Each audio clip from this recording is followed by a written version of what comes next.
Everybody, it's Tyler here at the Lakeshore Qualifier event in Wisconsin, checking in with team number 1714, more robotics coming out of St. Francis. And I'm here with Jack and John Paul. We're going to be going through this robot, the power cell journey, of course, going through the intake into the hopper and the shooter, and talking a little bit more about the drive, all here on Behind the Bumpers. Giving you a voice. Making it loud our own way. Welcome to the fun. We would like to thank our friends at Stryker for supporting fun so we can continue to make content for you. Stryker makes some of the most revolutionary medical equipment and is a big supporter of FIRST and its participants. If you are looking for an internship or career that supports you being in FIRST, check out careers.stryker.com to learn more. If your team or organization is hosting an off-season event, did you know you can stream it right here on FIRST Updates Now for free? Events that stream on FIRST Updates Now receive an additional 25 to 100% additional viewership because we help you promote your event on a large platform. If you're interested, reach out to us on any of our social platforms, on Discord, or send us an email at admin@firstupdatesnow.com. Let's get your off-season event streaming on FIRST Updates Now. Hurry, dates are booking fast, and we take first come, first serve for all our events. So, Jack, start us out here. We're going to be talking about your drive. Tell me a little bit about what drivetrain you're using and why you chose that route as well. So, starting right at the base here, we have an 8-wheel drive, and we use 2 Falcons on each side to power that. And with our specific gear reduction and our pneumatic tires, we're actually pretty good at going over some larger bumps. And with our aluminum frame, in previous years, Motorbox has been known for polycarbonate frames, but we've recently moved on to metal, and we've kind of started to like it more. And then moving on to kind of our intake here, we have our intake first in the up position to be inside frame for when we start, but then we can send it down with our 4 bars right here, which run just off of pneumatics. And once that's down, we have our 775 motor, goes directly to a pulley, which rotates all of these rollers all at once so that the ball gets picked up off the ground, rolls up the bumper, and goes directly right into this hopper. And this intake has gone through quite a few revisions. Even from just this plate to the 4 bar, we've had a lot of problems of it being sturdy. We want it to be movable because it gets hit quite a bit, but we still wanted it to be intact by the time after that collision. So we've helped reinforce these 4 bars here by making it a little bit thicker. We've redesigned this a lot so that we get better grip on the ball and pick that up better. And it's one of the things besides maybe our shooter that's gone through a lot of revisions. So can we see that intake just deploy out? Yeah, so as he stated, when we send it down, we have it coded so that it starts spinning as well, because we really want it down when we're picking up balls, which we're obviously going to need to spin the rollers for as well.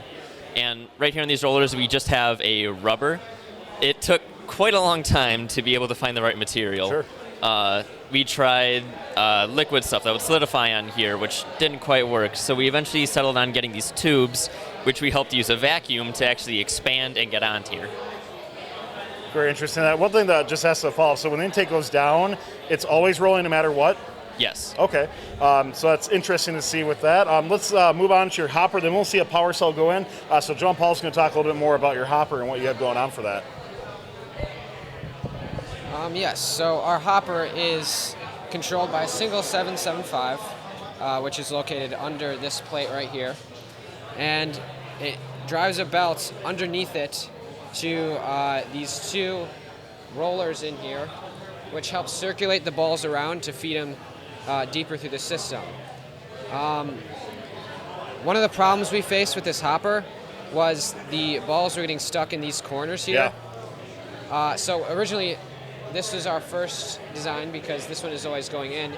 We just added a wheel over here. But this year, one of our newest changes is adding an opposing wheel here so that it's not getting shot back out, but it's getting sent back further in.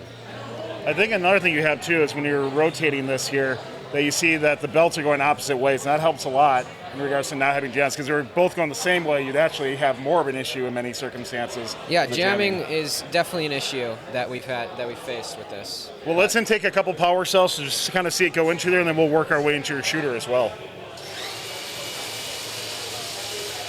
Let's put the intake down if you don't mind and bring it in. There we go.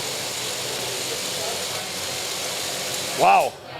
That just sucked that right in. Holy cow. Yes. On that. So let's go into kind of the guts here, talking about this tower mechanism you have working into your shooter as well.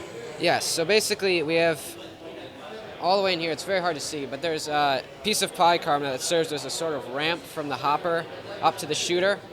And we also have the same kind of belts as we use in the hopper in the transporter, which are on these 3D printed, I don't know what you call them, cylinders. Okay. That spin, and they help it drive it up into the shooter. And then once it reaches the shooter, it's powered by 4 775s, and through some belts, there's actually an accelerator wheel down here Yeah. to provide in between the shooter wheel and the actual transporter to just get the ball sped up so it has some decent speed coming into the double And then you don't pulses. lose as much speed, too, after you shoot Yes, each one, yes. right? So So it helps us really get the balls through fast and score some points. last thing I just want to ask you on the hood here. So it looks like you got a two-stage with that, right, with pneumatics here. Yes. I'm interested to hear about the material on this aluminum that you chose here. How did you end up with that? So we see some teams that have more of like a solid design. You kind of got these little gaps in between. Talk to me a little bit about that. I think, well, last year our old shooter kind of had a similar design with these tubes, except it had a piece of polycarbonate pressed up against it. Yeah. It was just the easiest for us with the materials that we had. So we didn't really have anything to bend aluminum, which would have been good for this, but it's the best way to get it together for us, and it works. Fair enough on that. Well, 17-14, more robotics. Thanks again for taking the time to tell us about your robot. Of course, good luck here qualifying for hopefully the Wisconsin Championship and throughout future seasons as well. Thanks for taking the time. We would like to thank our friends at Stryker for supporting this video. Stryker is looking for current and future FIRST alumni to join their internship program, and FIRST mentors who are looking for a great career with a company who actually supports their FIRST journey. Go to careers.stryker.com to learn more. You can also directly support Fun by joining Fun Nation. Click the join button, and just for a few bucks a month, you'll unlock special perks and directly support us so we can keep making great content. Don't forget to like, subscribe, and ring the bell to stay up to date on our new videos. Keep the conversation going and provide your input to our content. Watch our live shows at twitch.tv/firstupdatesnow. Join our Discord at discord.gg/firstupdatesnow. And check out Fun FTC on Facebook, Instagram, and Twitter, and First Updates Now on Facebook, Instagram, TikTok, and Twitter.